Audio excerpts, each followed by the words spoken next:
Alors oui, c'est un dilemme pour bien des parents. Doit-on laisser les enfants avoir un téléphone cellulaire? Et si oui, à quel âge et comment gérer tout ça? Jean-Sébastien Cloutier s'est penché sur la question, délicate parfois. Voici le premier titre de reportage. Frédéric et Virginie viennent d'entrer au secondaire. Elles ont 12 ans, font du sport toutes les deux et sont dans les mêmes classes. Mais au moins une chose les différencie. Virginie a son cellulaire. Moi, j'écoute beaucoup de musique. Je texte, j'appelle.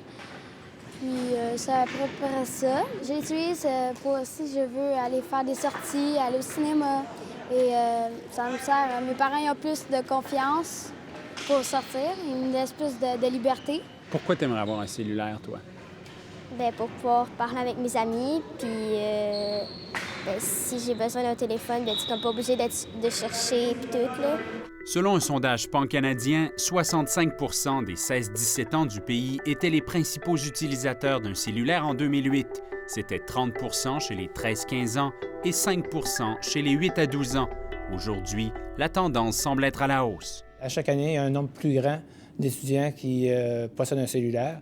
Auparavant, il y avait des étudiants de 4e, 5e secondaire.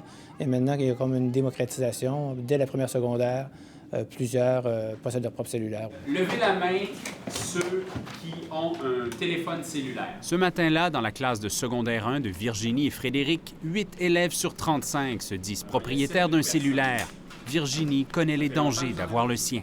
D'être trop pris sur mon cellulaire et j'ai jamais arrêté d'être dessus. Puis comme que je fasse plus mes études, puis j'ai la misère à l'école. Puis c'est ça. Est-ce qu'il y en a que tu connais à qui ça a l'air d'arriver? Mon frère. Au Collège Laval, les cellulaires doivent rester dans les casiers pendant la journée. À peine sortis des classes, ils sont donc nombreux à sortir leur téléphone pour appeler ou texter. Plusieurs ont un appareil intelligent qui permet bien d'autres fonctions. Faut que je te laisse. OK, bye. Bye. Virginie utilise son cellulaire quelques minutes par jour seulement.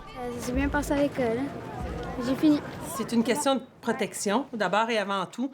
C'est pas un cellulaire avec tous les features là, du iPhone, c'est-à-dire une plateforme interactive, Internet et tout.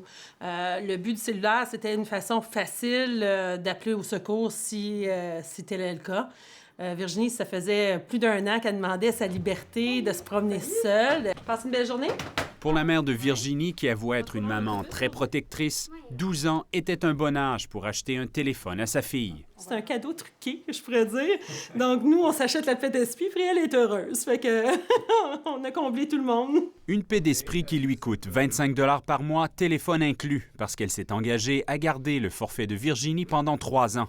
Okay. J'ai eu mon test, donc là, aujourd'hui, ça s'est quand même bien passé, contrairement à l'autre fois. Là. Ouais. 3 ans, c'est le temps qu'il faudra à Frédéric pour avoir droit à son premier cellulaire. La sécurité n'est pas encore la priorité, là, je veux dire. Si elle est à la piscine, elle peut m'appeler. Si elle est au collège puis il y a quelque chose, ils vont m'appeler.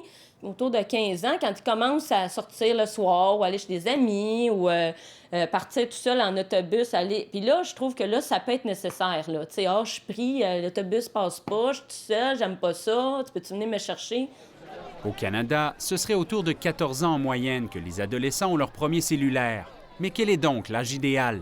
C'est difficile d'établir un âge précis. C'est toujours en lien encore avec la responsabilité de l'enfant. Est-ce que l'enfant est responsable? Est-ce qu'il est en mesure de faire attention à son appareil, de respecter les limites du forfait? Et c'est vraiment laissé au bon jugement des parents. Option Consommateur a mené un sondage auprès des jeunes et la conclusion est évidente. Le téléphone cellulaire, qu'on soit d'accord ou pas, est devenu pour eux l'outil privilégié de la vie sociale, un moyen de communication presque nécessaire.